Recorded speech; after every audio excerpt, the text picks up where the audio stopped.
Assalamualaikum warahmatullahi wabarakatuh. Perkenalkan, nama saya Nisrina Tiara Balkis dengan NPM 221063100878 dari kelas 2C dengan prodi Pendidikan Bahasa dan Sastra Indonesia, Fakultas Keguruan dan Ilmu Pendidikan Universitas Singapura Bangsa Karawang.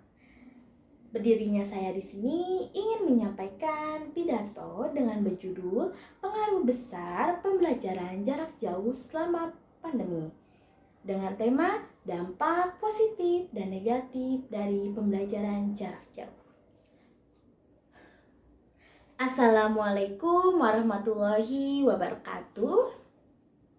Hadirin yang saya hormati, pertama-tama marilah kita ucapkan puji serta syukur kepada Allah Subhanahu wa Ta'ala atas limpahan dan berkatnya kita masih diberikan kesehatan sehingga dapat berkumpul di sini. Bapak atau Ibu yang saya hormati dan teman-teman semua yang saya cintai. Pada kesempatan ini, perkenalkanlah saya berdiri di sini untuk menyampaikan pidato dengan tema dampak positif dan negatif pembelajaran jarak jauh. Hadirin yang berbahagia, seperti yang kita ketahui, pada tahun 2020, Indonesia bahkan dunia mengalami adanya penyebaran virus COVID-19. Banyak sekali perubahan atau dampak perubahan sosial yang dialami oleh masyarakat dunia. Dari segi perubahan besar hingga perubahan yang tak direncanakan. Salah satu perubahan besar yang kita rasakan ada dalam dunia pendidikan. Dengan begitu, Kemendikbud menetapkan kebijakan pembelajaran jarak jauh selama COVID-19 berlangsung.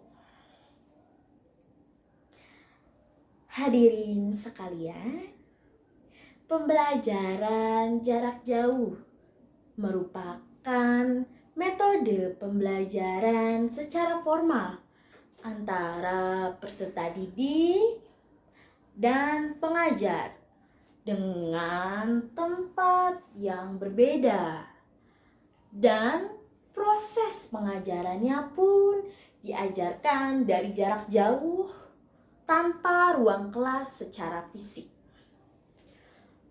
Dengan begitu, pembatas interaksi akan terjadi antara peserta didik dan pengajar selama pembelajaran. Selain itu, banyak sekali perubahan dan metode pembelajaran yang harus dilakukan, atau disebut perubahan metode pembelajarannya.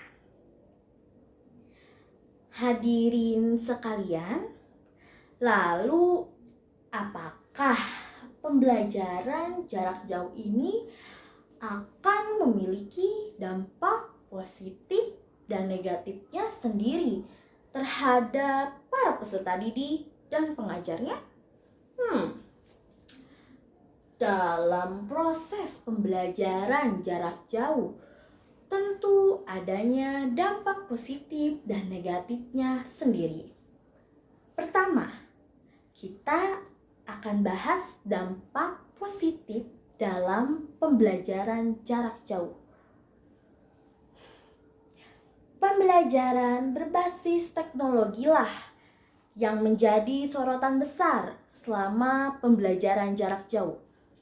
Transformasi pembelajaran biasa ke teknologi membuat suatu progres sistem pendidikan yang maju. Hal ini juga menjadi pemanfaatan yang sejalan dengan era revolusi industri 4.0 yang terus berkembang. Selanjutnya, terdapat dampak yang memunculkan kreativitas pada peserta didik dan pengajar. Karena banyaknya perubahan yang terjadi, pasti memunculkan ide dan inovasi yang baru selama pembelajaran.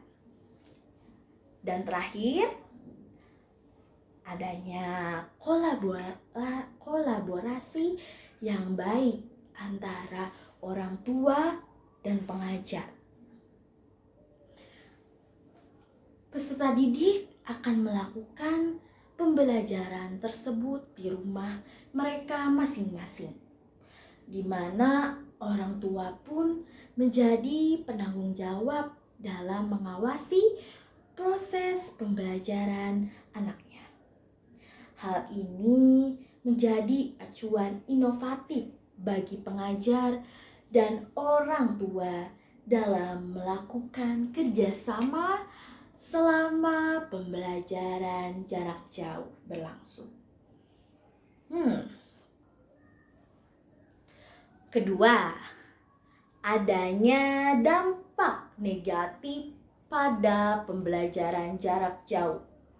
Terkendalanya komunikasi antara peserta didik dan pengajar menjadi sorotan utama dalam dampak negatifnya. Hal itu yang membuat pembelajaran yang dilakukan menjadi tidak efektif. Selanjutnya, banyaknya fasilitas kurang dimiliki oleh peserta didik dan pengajarnya. Misalnya diperlukannya elektronik untuk media pembelajaran, terbatasnya kuota yang dimiliki, serta jaringan yang tidak stabil.